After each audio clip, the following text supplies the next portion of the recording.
Bismillahirrahmanirrahim. Assalamualaikum warahmatullahi wabarakatuh. Perkenalkan, nama saya Wisnu Kentifolia. Di sini saya akan mempresentasikan analisis manajemen rantai pasok atau SMM dari perusahaan Unilever Indonesia.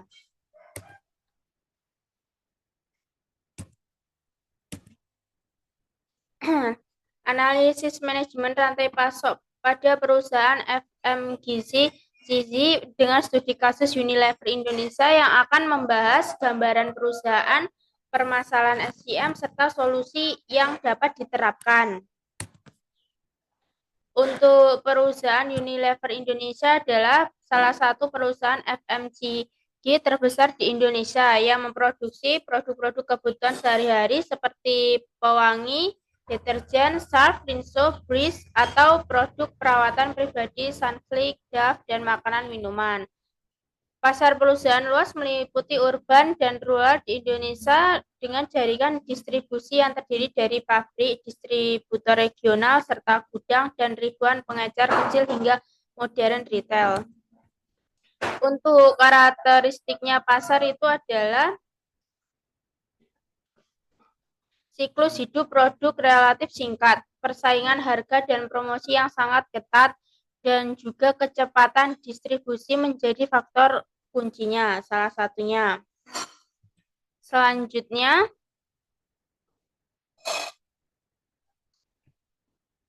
pemasok bahan baku. Unilever bekerja sama dengan jaringan pemasok global dan lokal. Unilever bekerja dengan jaringan pemasok global dan lokal untuk bahan baku seperti sulfat, minyak, esensi, plastik, atau karton. Manufaktur dan produksinya sendiri terdapat beberapa pabrik di Indonesia yang mengimplementasikan praktek lean manufacturing dan standar kualitas global. Untuk gudang dan distribusinya, produk ini dipindahkan dari pabrik ke gudang, distribusi regional, lalu ke area distribusi lokal, serta kemudian ke pengecer. Akhirnya sampai ke konsumen untuk tersedia di minimarket, supermarket, warung, atau e-commerce dan outlet lainnya.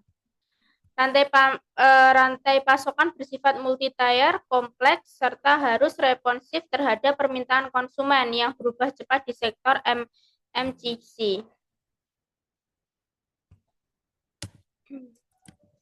Next, untuk masalah strategi SCM yang dihadapin itu satu, ada ketidakpastian permintaan. Permintaan produk FMCG sangat fluktuatif dari waktu ke waktu karena musim, bisa jadi juga promo dan tren konsumen. Yang kedua, ada perancangan produk baru dan time to market. Yang meluncurkan produk baru memerlukan kolaborasi erat antar fungsi R&D, produksi, pemasaran. Namun sering terjadi delay karena kurangnya integrasi data SCM sendiri. Dan tiga, untuk masalah yang ketiga, koordinasi dengan pemasok dan lead time. Lead time bahan baku sering berubah atau miss karena logistik atau kapasitas pabrik pemasok, sehingga berdampak pada tingkat persediaan dan risiko stock out.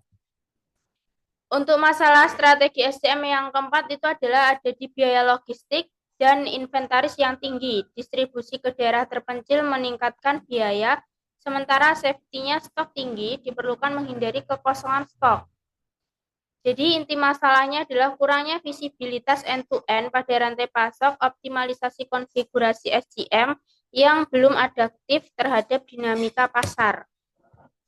Untuk rencana dan solusi dan pengembangan SCM sendiri itu satu, ada penerapan sistem peramalan forecasting yang lebih akurat, gunakan advanced analytics dan machine learning untuk prediksi permintaan, mengambil data historis, tren, dan faktor musiman. Ini bermanfaat sekali untuk mengurangi bullwhip effect, menurunkan kebutuhan safety stock, dan mempercepat respon permintaan pasar. Yang kedua, ada integrasi digital SCM. Terapkan SCM terintegrasi yang menghubungkan pemasok, manufaktur, pergudangan, dan distribusi secara real time. Ini untuk bermanfaat sebagai visibilitas end-to-end, kolaborasi lintas fungsi dan pemasok, serta deteksi potensi bottleneck lebih cepat. Yang ketiga, ada strategi supplier relationship management.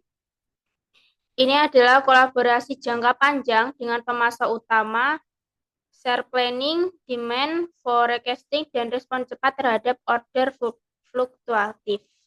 Yang ini bermanfaat, lead time lebih stabil, resiko supply chain berkurang, kualitas bahan baku lebih berkonsisten. Yang keempat ada optimalisasi jaringan distribusi, evaluasi ulang konfigurasi distribusi, penempatan gudang regional yang lebih strategis, bisa penggunaan teknologi route planning untuk efisiensi logistik, bisa juga kolaborasi dengan third party logistik yang fleksibel. Ini juga ada bermanfaat untuk pengurangan biaya logistik dan pengiriman lebih cepat dan akurat.